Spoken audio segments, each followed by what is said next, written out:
प्राकृतिक सौंदर्य से भरपूर बहुती जलप्रपात आज प्रशासन की अनदेखी और असुविधाओं की मार झेल रहा है। ये स्थल जहां एक और सैकड़ों पर्यटकों को आकर्षित करता है, वहीं दूसरी ओर अपराधियों और शराबियों के लिए शरण स्थली अब बन चुका है। प्रकृति ने दिया उपहार, व्यवस्था ने किया तिरस्कार। महोगंज जिले में स्थित बहुती जलप्रपात रीवा संभाग का सबसे प्रसिद्ध झरना है। यहाँ की गिरती जलधाराएं, हरे भरे जंगल और ठंडी फिजाएं हर पर्यटक को मंत्रमुग्ध कर देती हैं। ये स्थल शिक्षा, शांति और सुकून का प्रतीक बन सकता था, परंतु व्यवस्था की विफलता ने इसे खतरे में डाल दिया है। प्रशासन की अनदेखी ने बढ़ाया खतरा। जलप्रपात स्थल पर बुनियादी सुविधाओं का अभाव है, न शौचालय, न पानी, न प्रकाश व्यवस्था। कोई स्थायी पुलिस व्यवस्था नहीं, ना ही पर्यटन सुरक्षा गार्ड की नियुक्ति। पर्यटकों के लिए बनाए गए व्यू पॉइंट अब शराबियों का अड्डा बन चुके हैं। खुलेआम शराब पीकर असामाजिक तत्व मारपीट, छेड़छाड़, चोरी और बलात्कार जैसी घटनाओं को अंजाम दे रहे हैं। स्थानीय प्रशासन पर बड़ा सवालिया निशान। बहुती जैसे पर्यटक स्थलों पर यदि सुरक्षा और सुविधा न मिले तो पर्यटन को बढ़ावा कैसे मिलेगा? क्या महोगंज प्रशासन सोया हुआ है? क्या पर्यटन विभाग सिर्फ कागजी योजनाओं में व्यस्त है? महिलाओं और परिवारों की सुरक्षा की जिम्मेदारी आखिर कौन लेगा? सौगंधधरा की मांग। सौगंधधरा समाचार पत्र स्थानीय प्रशासन, पर्यटन विभाग और राज्य सरकार से मांग करता है कि बहुती जलप्रपात को सुरक्षित पर्यटक स्थल घोषित किया जाए। वहां स्थायी पुलिस चौकी की स्थापना हो, सीसीटीवी, रोशनी और शौचालय जैसी सुविधाएं तत्काल उपलब्ध कराई जाए। व्यू पॉइंट से शराबियों और असामाजिक तत्वों को हटाकर साफ सुथरा वातावरण बनाया जाए, अन्यथा आने वाले दिनों में ये सुंदर स्थल एक दुर्घटना स्थल बनकर रह जाएगा।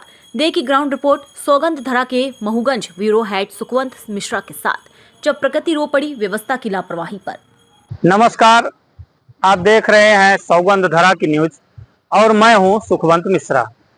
मऊगंज जिला, नवीन जिला मऊगंज बना है और यहाँ पर इस जगह को बोलते हैं बहुती प्रपात। हमारे दाहिने आप देख रहे होंगे कि बड़ी सी नदी बहकर आ रही है और ये बहुती प्रपात वाटरफॉल है और यहाँ पे लगभग 400-500 हजार जब जैसी बारिश होती है उस हिसाब से सैलानी यहाँ आसपास के लोग देखने के लिए आते हैं। निश्चित रूप से ये पिकनिक प्लेस है, रमणीय है, देखने के लिए कई जगह से हजारों की संख्या में लोग आते हैं।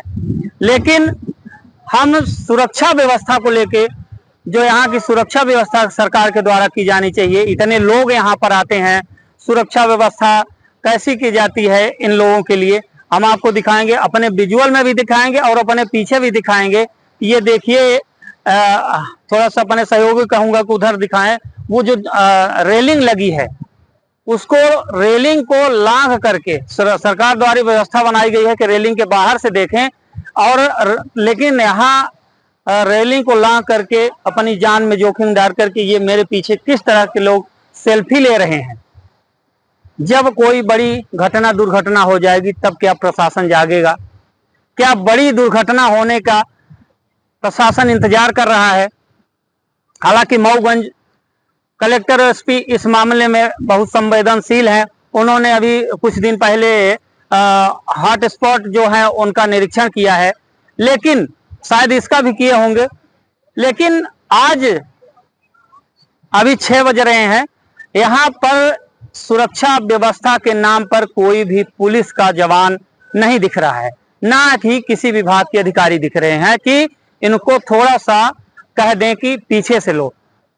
मेरे इस साइड फिर से दिखाएंगे, अपने सहयोगी कहूंगा कि जूम करके दिखाएं।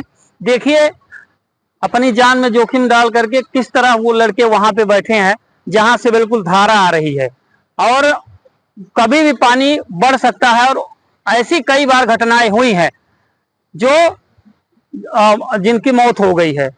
तो मैं चाहूंगा प्रशासन से कि इस जगह को, क्योंकि ये 3-4 महीने लगातार अभी चलेगा, जैसे जैसे बारिश होगी और भीड़ बढ़ेगी। और खासकर एक बात और मैं बताना चाहूंगा कि यहाँ महिलाएं आती हैं और छोटे छोटे बच्चे आते हैं, शौचालय की कोई व्यवस्था नहीं है।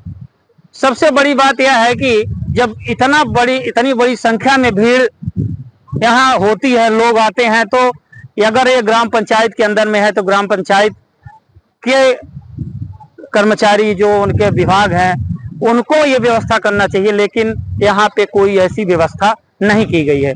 प्रशासन में बैठे कलेक्टर साहब, एसपी साहब से चाहूंगा कि जो जिस व्यवस्था बनाने में आपको सरकार ने यहाँ बैठाया है उस व्यवस्था को आप बनाएंगे, ऐसी हमारी उम्मीद है। बने रहिए पूरे अपडेट में सुखवंत मिश्रा के साथ।